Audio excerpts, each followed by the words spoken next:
So why did I choose to do Life Momentum, or why do we choose to write this book, and what do I see the potential of it as? I see the potential of it as huge, and when I think about it, it gets me so excited. It gets me so excited because I began my career in mental health about 17 years ago. I started helping people get to where they wanted to be, figure out what was the stumbling block, figure out patterns in their life that were keeping them from getting to where they want to be, or keeping them from having relationships they wanted to have. And for me, Life Momentum helps put it all together and gives people a way, a roadmap to keep all of the things they have in their life in their awareness. One of the things I've found is that when people come to me for individual counseling or therapy or life coaching, however you want to call it, I think a lot of times people just need someone else to talk to, someone to bounce ideas off of. Sometimes people just need a place to talk and work it all out. And when people are coming to see me, they generally do a lot better. But I don't want people to have to see me forever, because sometimes making weekly appointments gets pretty darn old, even though I'm pretty fun when they come see me. But so I wanted people to have a way to maybe meet with me individually and get things rolling, but have a tool that helps them keep things rolling without having to keep in contact with me.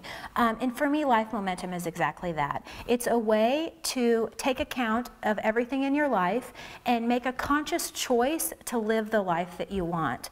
One of my favorite quotes, and I think of this often, is you get 75, 85, maybe 95 years, don't live the same life over and over. So some people live the same 75 years over and over. And I think if we're not aware, the days turn into months and the months turn into years, and you're older than you wish you were, and you never did write that book or go see the mountain or go swim in the ocean that you wanted to see, and then you feel like it's too late. So I found out early in my career, when I was relatively young, that one of the things that made me the saddest was meeting with older people who had all these regrets. And I'm certainly savor the moment, and it's never too late, and you can always become, you know, you're never too old to become what you want to become. But certainly there are some things that are lost when we don't pay attention to our lives. And so when I saw older people with all of these like intense regrets of things they wish they would have done, I kind of put that in the back of my head and when I met with younger people, to not make them feel bad, but remind them of you only get one life. And how do you make the most of it? And if you just go through on autopilot without a vision, we talk a lot about vision in our book, and without a purpose in life, you might get to the point where you're older and you have a lot of regrets. And that is certainly something one of my passions is helping people live in a way that they don't have regrets. And that they get to enjoy things in their overall well-being. Like when I ask them, do you enjoy your life? Of course there are days you don't enjoy and things you don't enjoy, but overall, the overall quality of your life is pretty good. In our book, we talk about the momentum wheel, and when I think of overall quality of life, that's not just our job, and it's not just our family, it's not just, our relationship with our children and our friends and, maybe our church, but it's all of those put together.